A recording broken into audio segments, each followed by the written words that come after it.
మోంతా తుపాను ప్రభావంతో ఉమ్మడి విజయనగరం జిల్లాలో వర్షాలు కురుస్తున్నాయి. రాత్రికి తుపాను తీరం దాటే అవకాశం ఉండడంతో అధికార యంత్రాంగం అప్రమత్తమైంది.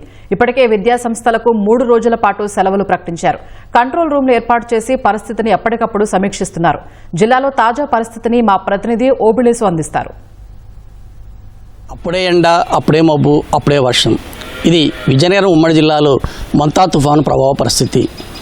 నిన్నటి ఉదయం నుంచి దఫాలుగా కురుస్తున్న వర్షాల కారణంగా విజయనగరం జిల్లాలో 47.7 మిల్లీమీటర్ల వర్షపాతము, మన్యం జిల్లాలో 31.2 మిల్లీమీటర్ల వర్షపాతం నమోదైంది. ఎక్కడ కూడా ఇప్పటివరకు అయితే ఎలాంటి పంట నష్టం, ఆస్తి నష్టం సంభవించలేదు. అయినప్పటికీ కూడా వర్షాలు ఎడతెరిపి లేకుండా వర్షాల కారణంగా, అదేవిధంగా ఎగువ నుంచి వరద ప్రవాహం కారణంగా ఉమ్మడి విజయనగరం జిల్లా 2 జిల్లాల్లో కూడా ప్రధాన జలాశయాలన్నీ కూడా నిండి కుండలా తలతలాడుతున్నాయి. ప్రధానంగా మన్యం జిల్లాలో తోటపల్లి, తర్వాత విధంగా ఒట్టిగడ్డ, పెద్దగడ్డ జలాశయాలు సాధారణ నీటి మట్టం కంటే గరిష్ట స్థాయికి చేరుకోగా, అదేవిధంగా విజయనగరం జిల్లాలో తోటపల్లి, మడ్డు వలస, తర్వాత ఆంధ్ర జలాశయాలన్నీ కూడా గరిష్ట నీటి మట్టానికి చేరువలో ఉన్నాయి. ఇక ఈ నేపథ్యంలో ఎలాంటి విపత్తు కానీ ఎలాంటి సంఘటనలు సంభవించకుండా అధికారులు ముందస్తు చర్యలు చేపట్టడం అయితే జరిగింది. దాదాపుగా జిల్లా వ్యాప్తంగా 67 ముప్పు ప్రాంతాలను గుర్తించారు. ఈ ముప్పు ప్రాంతాలు ఏదైతే ఆ తుఫాను రేపు నేడు తీవ్ర ప్రభావం చూపే అవకాశం ఉందని చెప్పి, అదేవిధంగా భారీ నుంచి అతి భారీ వర్షాలు కురిసే నేపథ్యం ఉందని చెప్పేసి వాతావరణ శాఖ హెచ్చరికల నేపథ్యంలో అధికారులు ముందస్తు ఏర్పాటు చేశారు.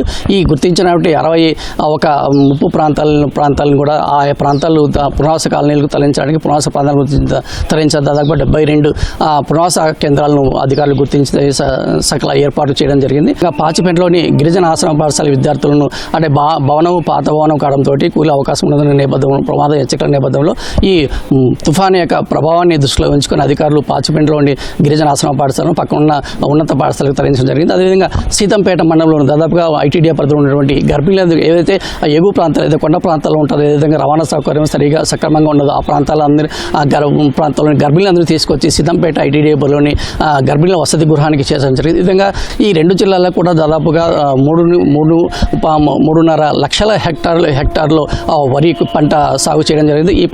ఈ వరి పంట ప్రస్తుతము కోత దశకు చేరుకుంది. ముఖ్యంగా పార్వతీపురం మన్యం జిల్లాలో అయితే ఇంకా 1-2 వారాల్లో ఆ కోత దశకు చేరుకున్న పరిస్థితి. ఈ పంటను కోసి నూర్పిడి చేసే అవకాశం ఉంది. అదేవిధంగా విజయనగరం జిల్లాలో మరో నెల రోజుల్లో పంట చేతికి వచ్చేస్తుంది. ఈ నేపథ్యంలో తుఫాను రేపటి నుంచి ఇవాళ రేపు తుఫాను తీరం దాటే సమయంలో భారీ నుంచి అతి భారీ వర్షాలు కురుస్తున్న నేపథ్యంలో రైతులైతే తీవ్ర ఆందోళన నెలకొంది.